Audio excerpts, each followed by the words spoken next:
तो बड़ी जानकारी जामताड़ा से आ रही है। बड़ी खबर आपको बता देते हैं, कांग्रेस उम्मीदवार और मंत्री इरफान अंसारी पर मामला दर्ज होगा। जिला निर्वाचन पदाधिकारी ने निर्देश दिया है। आदर्श आचार संहिता उल्लंघन का भी मामला दर्ज होगा। ये बड़ी जानकारी आपको बता देते हैं। जामताड़ा से बड़ी खबर निकलकर सामने आ रही है। बीजेपी उम्मीदवार सीता सोरेन को लेकर बयान दिया था। मंत्री इरफान अंसारी ने आपत्तिजनक बयान दिया था सीता सोरेन को लेकर, जिसको लेकर बीजेपी ने चुनाव आयोग से शिकायत की थी। ये बड़ी जानकारी जामताड़ा से बड़ी खबर, इस वक्त की बड़ी जानकारी आपको बता देते हैं। बीजेपी नेत्री और बीजेपी के उम्मीदवार सीता सोरेन पर आपत्तिजनक टिप्पणी की थी, जिसके बाद मंत्री इरफान अंसारी के ऊपर अब मामला दर्ज किया जाएगा। ये बड़ी जानकारी आपको बता देते हैं। बीजेपी ने चुनाव आयोग से इसको लेकर शिकायत की थी। अब इस पर मामला दर्ज किया जाएगा। कांग्रेस उम्मीदवार इरफान अंसारी पर चुनाव आयोग से शिकायत की गई थी। बीजेपी की तरफ से कल प्रेस कॉन्फ्रेंस भी किया गया था। चलिए, ज्यादा जानकारी के साथ सहयोगी उज्जवल जुड़ गया है। उज्जवल, क्या कुछ ताजा अपडेट है?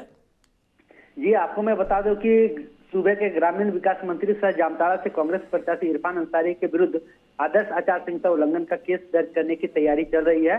जिला निर्वाची पदाधिकारी ने आरओ, एसडीओ तथा एआरओ जामताड़ा वीडियो को निर्देश दिया है कि जल्द से जल्द प्राथमिकी दर्ज की जाए। हालांकि इस मामले में कोई भी पदाधिकारी खुलकर कहने से परहेज कर रहे हैं। हाई प्रोफाइल मामला है, इसलिए परहेज कर रहे हैं। यहाँ तक कि जामताड़ा में दो मामला बन रहा है इरफान। तो एक तो जिस दिन वह नॉमिनेशन किए, चुनाव का आदेश है कि नॉमिनेशन स्थल से 100 मीटर के बाद ही आप मीडिया से बात कर सकते हैं या कुछ बोल सकते हैं, लेकिन वो 100 मीटर के अंदर ही प्रेस कॉन्फ्रेंस किए, मीडिया से बात की और सरकार की उपलब्धि गिनाई, कुछ घोषणाएं की। और दूसरा मामला बन रहा है कि वो दूसरे प्रत्याशी के भावना को ठेस पहुंचाए। जो उनके द्वारा एक बयान दिया गया था जो पूरा चर्चा में बना हुआ है, रिजेक्ट माल, उस शब्द को लेकर भाजपा ने आपत्ति जताई थी, चुनाव आयोग से शिकायत किया था। अभी मामला बन रहा है। अब प्रशासन यह कर नहीं बता पा रही कि किस मामले में केस किया जाए। वो रिजेक्ट माल शब्द के उपयोग मामले में मामला दर्ज किया जा रहा है या फिर 100 मीटर में। आपको बता दें कि 100 मीटर मामले में नाला विधानसभा क्षेत्र से जेएमएम के प्रत्याशी जो रविन्द्रनाथ महतो वर्तमान में स्पीकर हैं, उन पर भी मामला बनता है।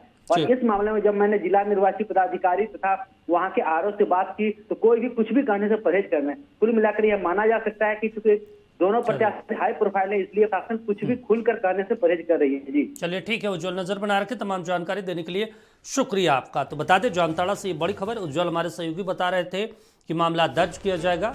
निर्देश दिया गया, बीजेपी की तरफ से शिकायत करवाई गई थी चुनाव आयोग में, जिसके बाद ये निर्देश दिया गया।